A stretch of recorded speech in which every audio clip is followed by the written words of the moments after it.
आइए बात करते हैं हुमायूं की। Humayun he was kind of unfortunate person. वो काफ़ी बदकिस्मत इंसान था, क्योंकि जब वो पैदा हुआ तब से लेकर डेथ तक बदकिस्मती ने उसका पीछा नहीं छोड़ा। आइए देखते कैसे।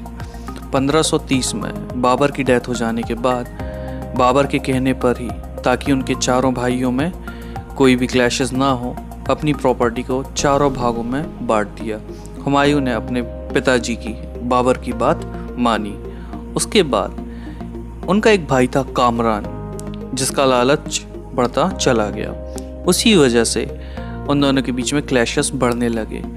As a result Humayun weak पड़ने लगा। इसी वजह से जो उसके दुश्मन थे उन्होंने इसका फ़ायदा उठाया और शेर खान, जो कि एक अफ़गान था, इसने हुमायूं को बैटल ऑफ चौसा में 1539 में हरा दिया। उसके बाद एक और बैटल लड़ा गया इन दोनों के बीच में 1540 में, लेकिन इस बार और करारी हार हुई हुमायूं की। इसी वजह से इन्हें भारत छोड़कर भागना पड़ा ईरान।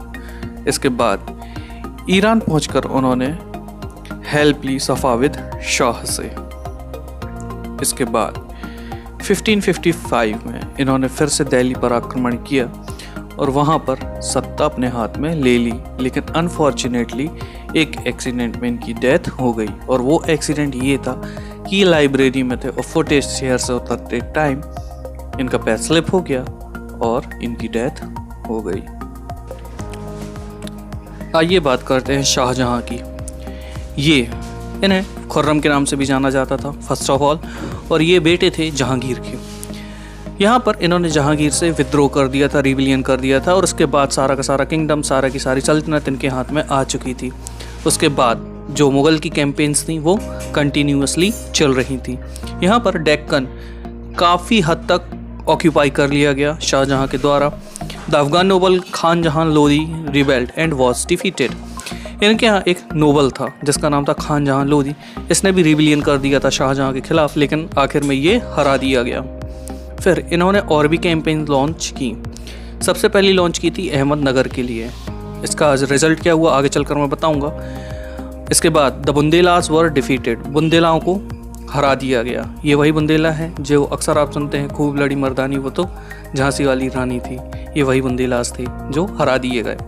इसके बाद जो ओरछा था, जो फोर्ट था ओरछा का, बुंदेलास का था और इसे ऑक्यूपाई कर लिया गया।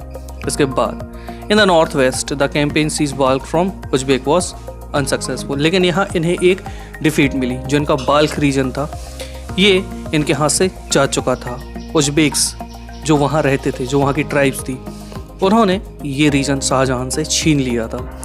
And Kandahar was lost to Safavid. Akbar के अंडर में सफाविद को हराकर कांधार, जो कि आज अफगानिस्तान में है, इसे ऑक्यूपाई कर लिया गया था। लेकिन बाद में शाहजहां ये एरिया हार गए थे अगेन सफाविद्स के हाथ में।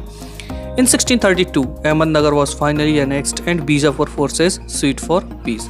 1632 में अहमदनगर को फाइनली अनेक्स कर लिया गया था और जो बीजापुर था इसे भी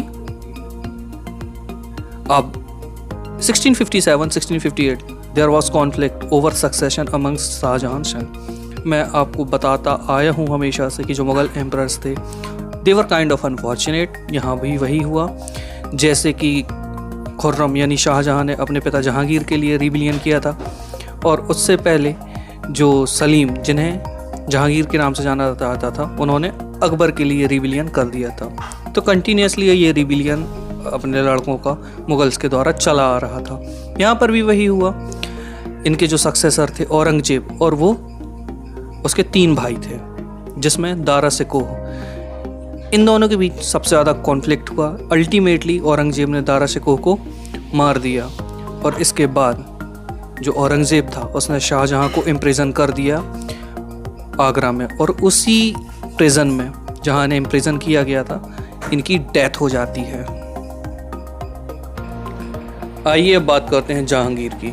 जहांगीर, जिन्हें प्रिंस सलीम भी कहा जाता है, अकबर के लास्ट ईयर्स में, उनकी लाइफ के लास्ट ईयर्स में इन्होंने उनके खिलाफ रिबिलियन कर दिया था, विद्रोह कर दिया था। लेकिन उनकी डेथ के बाद जो सत्ता थी वो जहांगीर के हाथ में आ गई थी। जैसा कि मैं पहले बता चुका हूँ, मुग़ल रूलर्स काफ़ी अनफॉर्चुनेट रहे हैं। हर एक मुग़ल रूलर की लाइफ की जो एंडिंग थी वो काफ़ी अनफॉर्चुनेट रही है। तो यहाँ पर जो मिलिट्री कैंपेन्स थी अकबर के द्वारा की गई थी उन्हें कंटिन्यू रखा गया जहांगीर के द्वारा। जो मेवाड़ के रूलर थे सिसोदिया डायनेस्टी के अमर सिंह, इन्होंने एक्सेप्ट कर ली थी मुग़ल के लिए सर्विस करना, लेकिन इनकी कैंपेन्स ज़्यादा सक्सेसफुल नहीं रही थी against the Sikh, the Ahom और द अहमदनगर के खिलाफ। ये उतने सक्सेसफुल नहीं रहे। Prince Khurram the future emperor Shahjahan rebelled in last year of his reign. तो जैसा जहांगीर ने अकबर के लिए किया था, जैसा जहांगीर ने अपने पिता के लिए किया था, इन्होंने रिबिलियन कर दिया था अपने पिता अकबर के खिलाफ। उसी तरह से इनके जो लड़के थे शाहजहां, जिन्हें प्रिंस खुर्रम भी कहा जाता है, इन्होंने भी अपने लास्ट ईयर में, अपने फादर की लाइफ के लास्ट ईयर्स में रिबिलियन कर दिया था। इन्हें रोकने के लिए काफ़ी एफर्ट किए गए नूरजहां के द्वारा, जो कि जहांगीर की वाइफ थी, लेकिन ये सक्सेसफुल नहीं हो पाए थे और अल्टीमेटली शाहजहां ने पावर गेन कर ली थी। आइए अब बात करते हैं हम अकबर की। 1540 में जब हुमायूं को ईरान भागना पड़ा था शेर शाह सूरी से बैटल ऑफ कन्नौज में हारने के बाद, वहाँ पर उन्होंने शादी की थी और वहीं पर उन्हें पुत्र रत्न की प्राप्ति हुई, जिसका नाम उन्होंने दिया था जलालुद्दीन मोहम्मद अकबर, जिन्हें हम अकबर द ग्रेट के नाम से भी जानते हैं। इन्हें जब किंग बनाया गया था ये 13 साल की उम्र के थे और इनके लाइफ को, इनके किंगडम को या इनकी लाइफ को आप चाहे जो कुछ भी कह सकते हैं, 3 पार्ट में डिवाइड किया गया है। पहला पार्ट है 1556 से 1570। यहाँ पर ये सेल्फ डिपेंडेंट हुए थे। 1570 से 1585 यहाँ पर इन्होंने अपना किंगडम खड़ा किया था और 1585 से 1605 जहाँ पर इन्होंने एक्सपेंशन किया था अपने किंगडम का। सबसे पहले फेज़ के बारे में बात करते हैं 1556 से 1570। जैसा मैं आपको बता चुका हूँ 13 साल की उम्र में इन्होंने अपनी सत्ता संभाली थी। इस फेज़ में ये एक बच्चे से एडल्ट हुए, ये सेल्फ डिपेंडेंट हुए। इन्होंने युद्ध लड़ना, युद्ध कला से पारंगत होना, हर एक चीज़, कैसे अपने सत्ता को संभालना है, कैसे एक पावरफुल एम्परर बनना है, ये सब कुछ सीख चुके थे। इस बीच में ये इंडिपेंडेंट हो गए थे अपने रीजेंट बैरम खां से, हिंदी में जैसे संरक्षक कहा जाता है, या यूं कहें सिंपल भाषा में जिनकी देखरेख में ये बड़े हुए थे। और फिर अपने डोमेस्टिक स्टाफ से भी इंडिपेंडेंट हो गए थे। इसके बाद इन्होंने मिलिट्री कैंपेन्स लॉन्च की थी। किसके खिलाफ की थी? सूरीज के और अफगान्स के। इसके बाद जो इनके नेबरिंग किंगडम्स थे, यानी कि जिसका नाम था मालवा और गोंडवाना, इसके खिलाफ कैंपेन शुरू की। फिर उसके बाद इनका हाफ ब्रदर, मतलब सौतेला भाई, जिसका नाम था मिर्जा हाकिम, इसने रिवोल्ट कर दिया था। फिर उसे भी सप्रेस किया। और फिर उज़्बेक्स, याद होगा आपको सबसे शुरू में मैंने नाम बताया था मुगल्स के बारे में कि ये इनके कॉम्पिटिटर थे उज़्बेक्स, जिनकी लिंक जुड़ी हुई थी चंगेज़ खां से।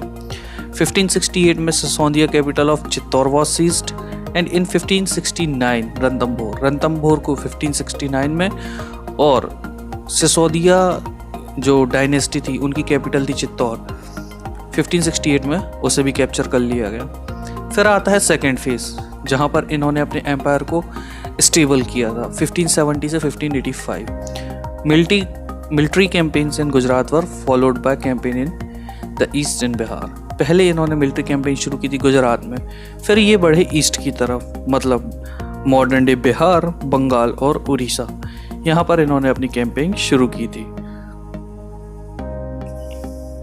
लेकिन यहाँ एक प्रॉब्लम आ गई थी कि इनकी जो कैंपेन्स थी वो काफ़ी कॉम्प्लिकेटेड हो चुकी थी मिर्जा हाकिम की वजह से। मैं बता चुका हूँ ये इनके सौतेले भाई थे। फिर आते हैं 1585 में 1605 तक, and that was the period जब अकबर का जो एम्पायर था उसका एक्सपेंशन हुआ। Campaigns were launch in north west में कैंपेन शुरू की गई। कांधार को सीज कर लिया गया। कांधार जो कि आज अफगानिस्तान में है, इसे सीज किया गया था सफाविद से। सफाविद उस वक्त ये रूल करते थे कांधार में। Kashmir was annexed and also Kabul after the death of Mirza हाकिम। मिर्जा हाकिम ने कब्जा जमा लिया था काबुल में, लेकिन उसे भी अनेक्स कर लिया गया उसके बाद और भी कैंपिंग शुरू की गई। Campaigns in the Deccan started and Berar, Khandesh and part of Ahmednagar was annexed. ये वो पूरा एरिया है जो महाराष्ट्र के पास पड़ता है, डेक्कन प्लेट्यू में पड़ता है। इस पूरे एरिया को कैप्चर कर लिया गया था। लेकिन हर एक मुगल एम्परर की लाइफ कहीं ना कहीं कुछ ना कुछ कॉम्प्लिकेशन से भरी हुई जरूर थी। In the last year of his rain Akbar was distracted by the rebellion of Prince Salim, the future emperor Jahangir. जब इनके लास्ट ईयर्स चल रहे थे इनकी लाइफ के, तब इसे काफ़ी ज़्यादा डिस्ट्रैक्शन झेलना पड़ा, काफ़ी ज़्यादा परेशानियां देखनी पड़ी, मुसीबतों का सामना करना पड़ा। किसकी वजह से? प्रिंस सलीम की वजह से, जिन्हें आगे चलकर एम्परर जहांगीर भी कहा गया। मुगल आजम मूवी में आपने सुना होगा प्रिंस सलीम का डायलॉग है। ये वो कुछ सीन है जो अक्सर बॉलीवुड मूवीज़ में भी हमें देखने मिलते रहते हैं। आइए बात करते हैं औरंगजेब की। अपने पिता शाहजहां को जेल में डालने के बाद और अपने भाई दारा शिकोह की हत्या करने के बाद औरंगजेब राजगद्दी में बैठा। He succeeded the throne. Now in the north east the Ahoms were defeated in 1663 but repelled again in 1680s। North east में जो हमारा आज नेपाल के आसपास का एरिया है, यहाँ पर अहोम्स को औरंगजेब ने हरा दिया था, लेकिन इन्होंने 1680 में फिर से रिबिलियन कर दिया, फिर से विद्रोह कर दिया। Campaigns in the northwest against the Yusufzai and the Sikhs were temporarily successful. North west मतलब जो आज पाकिस्तान और अफ़गानिस्तान का एरिया है, यहाँ पर यूसुफजई ट्राइब्स और सिखों के खिलाफ इनकी जो कैंपेन थी वो सक्सेसफुल रही थी, लेकिन ये टेम्परेली सक्सेसफुल रही थी। ये वही यूसुफजई ट्राइब है जिससे Malala Yusufzai Nobel peace prize winner belong करती हैं। Mughal intervention in the succession and internal politics of Rathore Rajput of Marwar led to their rebellion. यहाँ पर जो राठौर राजपूत थे मारवाड़ के, इन्होंने रिबिलियन कर दिया था और इसका कारण ये था कि वो उनकी मतलब जो औरंगजेब थे ये इंटरनल पॉलिटिक्स में इंटरफेयर कर रहे थे और सक्सेशन को लेकर भी ये काफ़ी पॉलिटिक्स कर रहे थे। इसी वजह से इन्हें राजपूत का रिबिलियन देखना पड़ा। Campaigns against the Maratha chieftain Shivaji was initially successful. इन्होंने फिर कैंपेन्स लॉन्च की मराठा सरदार शिवाजी के खिलाफ और ये इनिशियली सक्सेसफुल भी रही थी। But Aurangzeb insulted Shivaji who escaped from Agra and declared himself an independent king and resumed his campaign against Mughals.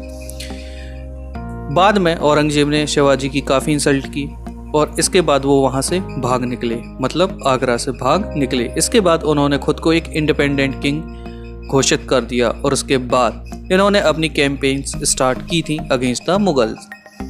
Now Prince Akbar rebelled against Aurangzeb and received support from Marathas and Deccan Sultanate. He finally fled to Safavid, Iran.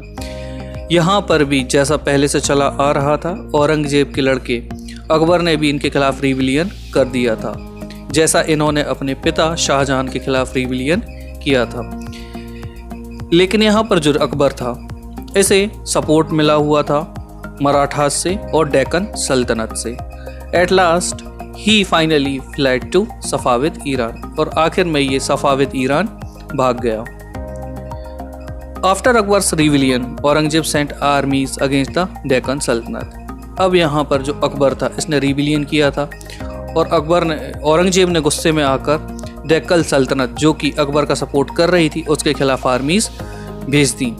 As a result Bijapur was annexed in 1685। 1685 में बीजापुर को annex कर लिया गया and Golconda इन 1687 और गोलकोंडा को annex कर लिया गया 1687 में। From 1698 Aurangzeb personally managed campaigns in the Deccan against Maratha who started gorilla warfare.